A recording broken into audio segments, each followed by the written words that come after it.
अगर मैं कहूँ कि हम जब भी आसमान में सूरज को देखते हैं तो हम असल में वर्तमान को नहीं बल्कि बल्कि अतीत को देख रहे हैं। बिल्कुल।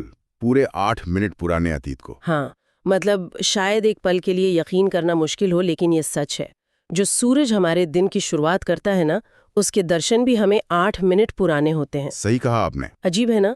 मतलब हम हर रात तारों को देखते हैं, चांद की खूबसूरती की तारीफ करते हैं, लेकिन उस शांत दिखने वाले आसमान के पीछे भौतिकी और खगोल विज्ञान का एक ऐसा महाकुंभ चल रहा है जिसे हम अक्सर नजरअंदाज कर देते हैं। और अक्सर लोग इसी सादगी में धोखा खा जाते हैं। बिल्कुल।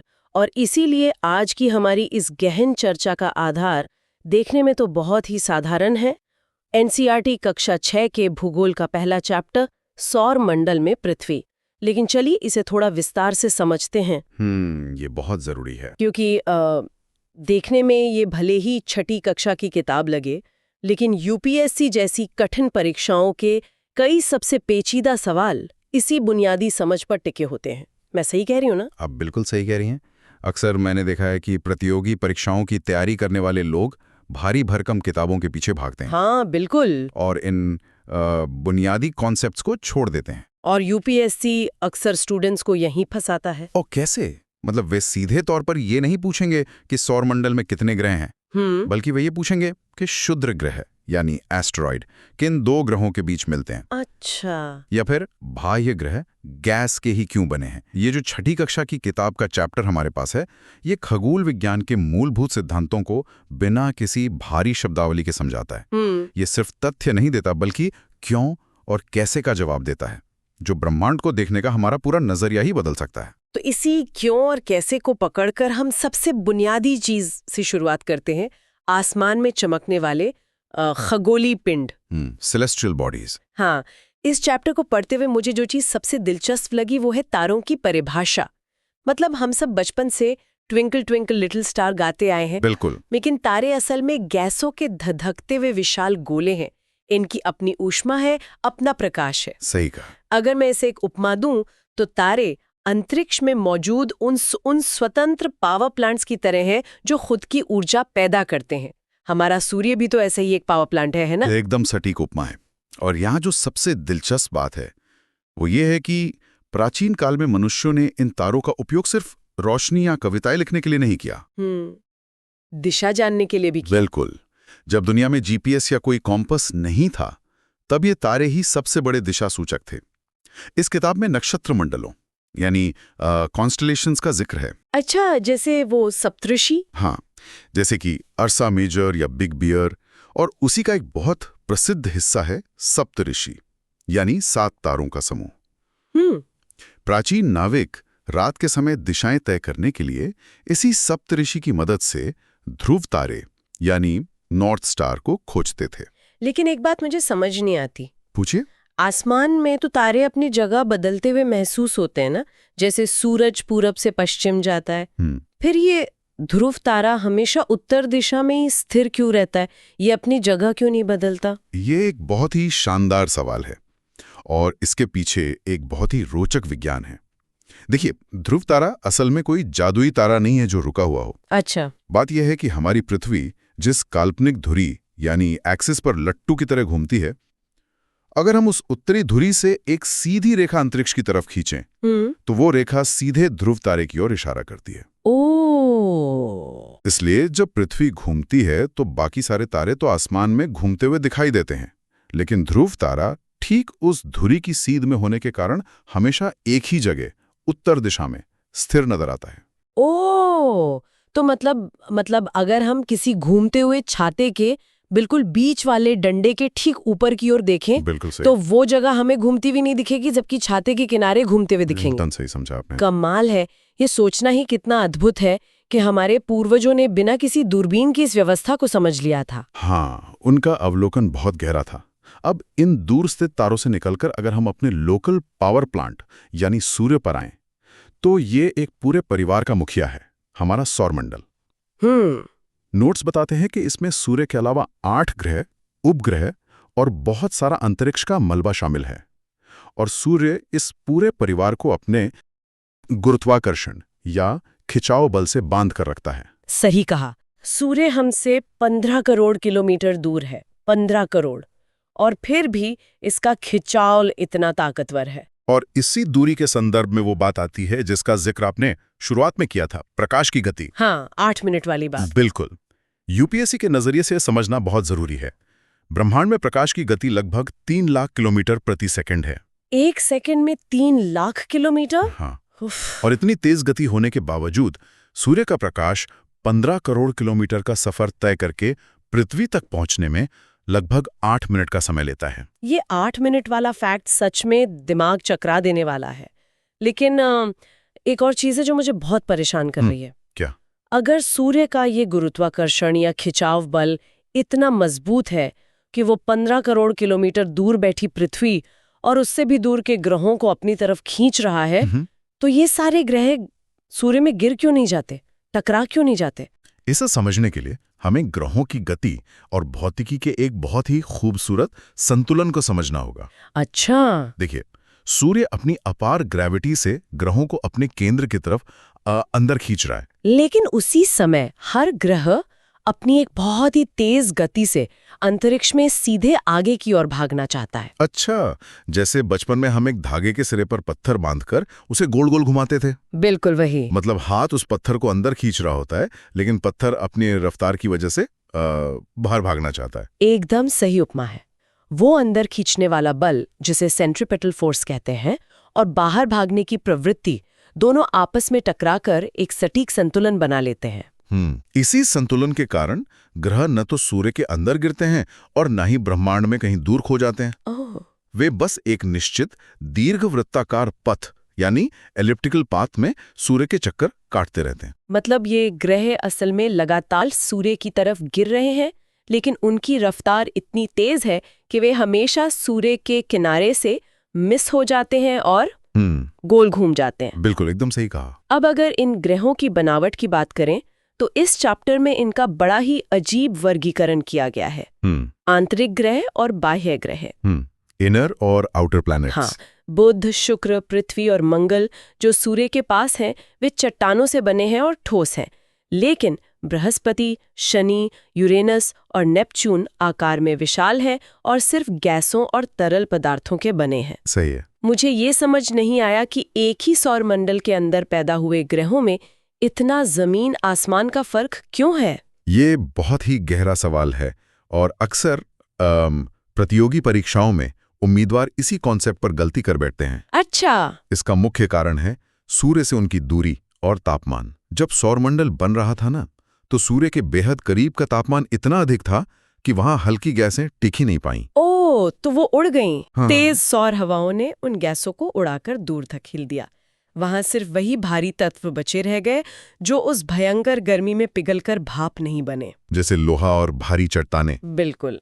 इसलिए शुरुआती 4 ग्रह ठोस और चट्टानी बने। अच्छा, और जो दूर के ग्रह थे? जो ग्रह दूर थे वहां तापमान काफी कम था, इसलिए वहां गैसें जमे हुए रूप में टिक गईं और सौर हवाएं भी इतनी दूर तक आते आते कमजोर पड़ गईं।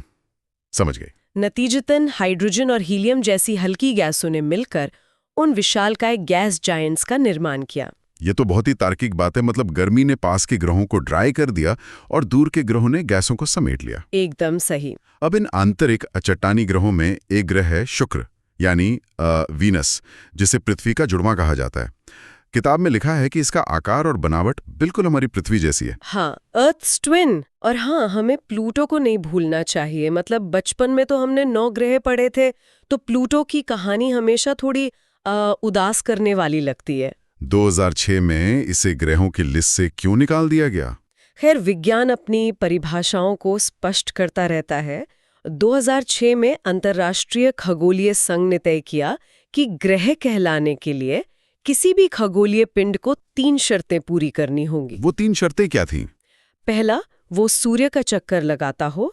दूसरा, उसमें इतना गुरुत्वाकर्षण हो कि वो गोलाकार ले सके। ठीक है, प्लूटो को गोल है और चक्कर भी लगाता है। हाँ, प्लूटो ने ये दोनों शर्तें पूरी की, लेकिन तीसरी शर्त थी कि उस ग्रह की कक्षा यानी ऑर्बिट साफ होनी चाहिए। मतलब मतलब उसके रास्ते में कोई और बड़े खगोलीय पिंड या मलबा नहीं होना चाहिए। प्लूटो इस तीसरी शर्त में फेल हो गया क्योंकि वो अपनी कक्षा में मौजूद अन्य बर्फीले मलबे को साफ नहीं कर पाया। ओह, इसीलिए उसे बौना ग्रह या ड्वार्फ प्लैनेट की श्रेणी में डाल दिया गया। बेचारा प्लूटो। खैर, अब संपूर्ण सौर मंडल के इस भारी भरकम ढांचे को समझने के बाद चलिए अपनी चर्चा को हमारे अपने घर की तरफ मोड़ते हैं, यानी पृथ्वी। बिल्कुल। किताब में बताया गया है कि आकार के हिसाब से पृथ्वी सौर मंडल का 5वां सबसे बड़ा ग्रह है और सूर्य से दूरी के क्रम में तीसरे नंबर पर है। लेकिन जो बात मुझे सबसे ज्यादा हैरान करती है वो है पृथ्वी का आकार। हम बचपन से स्कूल में ग्लोब देखते आ रहे हैं जो एकदम सटीक गोल होता है, लेकिन नोट्स बताते हैं कि असल में पृथ्वी पूरी तरह गोल नहीं है। ये एक बहुत ही आम गलतफहमी है जो उस ग्लोब को देखकर पैदा होती है। हाँ, पृथ्वी के असली आकार को खगोल विज्ञान में भू-आब या अंग्रेजी में जियोइड कहा जाता है। जियोइड? इसका क्या मतलब होता है? जियोइड शब्द का सीधा सा मतलब ही है पृथ्वी के जैसा आकार। यह भूमध्य रेखा यानी इक्वेटर पे थोड़ी उभरी हुई है और ध्रुवों यानी पोल्स पर थोड़ी चपटी है। जाता है क्या पृथ्वी के साथ भी ऐसा कुछ हो रहा है? बिल्कुल सटीक उपमा है। इसे हम फिर से उसी भौतिकी से जोड़ सकते हैं जिस पर हमने ग्रहों के चक्कर लगाने के वक्त बात की थी। अच्छा, पृथ्वी अपनी धुरी पर बहुत तेजी से घूम रही है। इस तेज रोटेशन की वजह से एक सेंट्रीफ्यूगल फोर्स पैदा होता है जो पृथ्वी के बीच वाले हिस्से को बाहर की तरफ धकेलता है। ओह, इसीलिए ये बीच में मोटी और ऊपर नीचे से चपटी है। सही कहा। और इसे अगर हम बड़े संदर्भ में देखें तो पृथ्वी की यह स्थिति, सूर्य से इसकी सटीक दूरी और हमारे वायुमंडल ने ही इसे पूरे सौरमंडल का सबसे अद्भुत ग्रह बनाया है। सच में? इसे गोल्डीलॉक्स जोन कहते हैं, यानी वो जगह जहां तापमान न तो बुध ग्रह की तरह उबलता हुआ है और न ही नेपच्यून की तरह जमा देने वाला। मतलब जीवन के पनपने के लिए बिल्कुल परफेक्ट है। पानी और ऑक्सीजन की मौजूदगी इसे सच में एक अद्भुत ग्रह बनाती है। बिल्कुल। पृथ्वी के व्यास का केवल 1/4 है जी। लेकिन चंद्रमा की चाल को लेकर इस किताब में एक ऐसी जानकारी है जो कई बार लोगों के लिए पहेली बन जाती है। आप उस 27 दिन वाले फैक्ट की बात कर रही हैं? हाँ, चंद्रमा पृथ्वी का एक चक्कर लगाने में 27 दिन का समय लेता है, लेकिन दिलचस्प बात यह है कि वो अपनी ही जगह यानी धुरी पर घूमने में भी ठीक इतना ही समय 27 दिन लेता है। बिल्कुल। इसके कारण हमें पृथ्वी से हमेशा चंद्रमा का केवल एक ही भाग दिखाई देता है। मतलब हमने आज तक पृथ्वी पर खड़े होकर चंद्रमा की पीठ नहीं देखी। ये तो कमाल है। इसे खगोल विज्ञान की भाषा में सिंक्रोनस रोटेशन या टाइडल लॉकिंग कहा जाता है। Tidal locking? हाँ, ये कोई संयोग नहीं है, बल्कि करोड़ों सालों में पृथ्वी के शक्तिशाली गुरुत्वाकर्षण ने चंद्रमा के घूमने की गति को धीमा करते करते पृथ्वी के परिक्रमा समय के साथ बिल्कुल लॉक कर दिया है। तो मतलब चंद्रमा हमारे साथ अंतरिक्ष में ऐसे नाच रहा है कि वो हमेशा हमारी तरफ ही मुंह किए रहता है। एकदम सही। आप उसे कभी पीछे से नहीं देख सकते। और इसी चंद्रमा की सतह पर 21 जुलाई 1969 को नील आर्मस्ट्रॉन्ग ने पहला कदम रखा था, जो यूपीएससी के लिए एक और अच्छा फैक्ट है। बिल्कुल। अब ग्रहों और चंद्रमाओं के इस सुव्यवस्थित संसार से आगे बढ़कर मुझे अंतरिक्ष के मलबे पर बात करनी है। Space rubble. हाँ, मतलब अंतरिक्ष में कोई झाड़ू लगाने वाला या सफाई कर्मचारी तो है नहीं। तो ये क्षुद्र ग्रह और उल्कापिंड आखिर क्या है और कहाँ से आए? यहाँ से यूपीएससी की प्रारंभिक परीक्षा में कई बार सीधे सवाल पूछे जाते हैं। क्षुद्र ग्रह यानी एस्ट्रॉइड्स छोटे पथरीले पिंड होते हैं, लेकिन सबसे अहम बात है इनकी लोकेशन। ये मुख्य रूप से मंगल और बृहस्पति की कक्षाओं के बीच एक पट्टी या बेल्ट में पाए जाते हैं, जिसे एस्ट्रॉइड बेल्ट कहते हैं। अच्छा, मंगल और बृहस्पति के बीच? हाँ, अक्सर लोग अंदाजा लगाते हैं कि ये मलबा सौरमंडल के सबसे बाहरी किनारे पर होगा, लेकिन असल में ये ठीक बीच में है। लेकिन ये पत्थर वहां बीच में क्यों फंसे हैं? मतलब ये कोई ग्रह क्यों नहीं बन गए? वैज्ञानिक मानते हैं कि ये क्षुद्र ग्रह असल में सौरमंडल के निर्माण के दौरान बचे हुए टुकड़े या लेफ्टओवर्स हैं। ओके। जब ग्रह बन रहे थे तो इन चट्टानों को भी आपस में जुड़कर एक नया ग्रह बनाना था, लेकिन इनके ठीक बगल में सौरमंडल का सबसे विशाल ग्रह बृहस्पति बन गया। जुपिटर? जी। बृहस्पति का गुरुत्वाकर्षण इतना ज्यादा शक्तिशाली है कि उसने इन छोटे पत्थरों को कभी आपस में जुड़ने ही नहीं दिया। ओह, तो वे बस वहीं मंगल और बृहस्पति के बीच में फंसकर हमेशा के लिए सूर्य के चक्कर लगाने लगे। बिल्कुल। तो मतलब बृहस्पति वो ताकतवर दादा है जिसने इन छोटे टुकड़ों को कभी एकजुट नहीं होने दिया, अपनी दादागिरी दिखाई। आप ऐसा कह सकती हैं। और फिर एक और चीज होती है, उल्का पिंड। ये भी तो पत्थर ही है ना? फिर इनमें और क्षुद्र ग्रहों में क्या फर्क है? अब फर्क आकार और उनकी कक्षा का है। क्षुद्र ग्रह आमतौर पर उस बेल्ट में रहते हैं और काफी बड़े होते हैं, जबकि उल्कापिंड या मीटियोरॉइड्स सूर्य के चक्कर लगाने वाले छोटे छोटे पत्थर होते हैं। अच्छा। कई बार ये छोटे पत्थर घूमते घूमते रास्ता भटक जाते हैं और पृथ्वी के इतने करीब आ जाते हैं कि पृथ्वी का गुरुत्वाकर्षण उन्हें अपनी ओर खींच लेता है और वो हमारे वायुमंडल में प्रवेश कर जाते हैं। और यहीं पर वो मशहूर टूटता तारा या शूटिंग स्टार वाला किस्सा आता है ना, बिल्कुल। जिसे देखकर लोग अक्सर आंखें बंद करके मन्नतें मांगते हैं। वो असल में अंतरिक्ष का कोई तारा नहीं है, वो एक आवारा पत्थर है जो हमारे वायुमंडल की गैसों के साथ रगड़ खाकर जल रहा है। सही कहा। ये विज्ञान की वो सच्चाई है जो सारी रोमानी और फिल्मी बातों पर पानी फेर देती है। हाँ, विज्ञान भले ही भ्रम तोड़ता हो, लेकिन वो जो सच्चाई दिखाता है वो ज्यादा अद्भुत होती है। ये तो है। जब ये छोटे पत्थर हजारों किलोमीटर प्रति घंटे की रफ्तार से वायुमंडल में गिरते हैं, तो हवा के साथ होने वाले भयंकर घर्षण यानी फ्रिक्शन के कारण इनमें आग लग जाती है। इसीलिए आसमान में हमें कुछ सेकंड्स के लिए एक चमकती हुई लकीर दिखाई देती है। ज्यादातर उल्कापिंड तो वायुमंडल में ही जलकर राख हो जाते हैं। और जो नहीं जल पाते, जो पूरी तरह नहीं जल पाते और जमीन से टकरा जाते हैं, उन्हें उल्कापिंड या मीटियोराइट कहते हैं, और ये जमीन पर बड़े बड़े गड्ढे बना सकते हैं। बाप रे। तो अब तक हमने इस सौर मंडल के पावर प्लांट यानी तारों की बात की, सूर्य की खिंचाव बल को समझा, ग्रहों के अलग अलग स्वभाव को देखा और बृहस्पति की दादागिरी के कारण बने क्षुद्र ग्रहों को जाना। एक काफी विस्तृत चर्चा। हाँ, ये सब मिलकर हमारा एक बहुत ही व्यस्त सौरमंडल बनाते हैं। लेकिन किताब का आखिरी हिस्सा हमें इस सौरमंडल की सीमाओं से भी बहुत दूर ले जाता है, यूनिवर्स के स्केल की तरफ। बिल्कुल। और सच कहूं तो ये हिस्सा पढ़कर दिमाग सुन्न हो जाता है।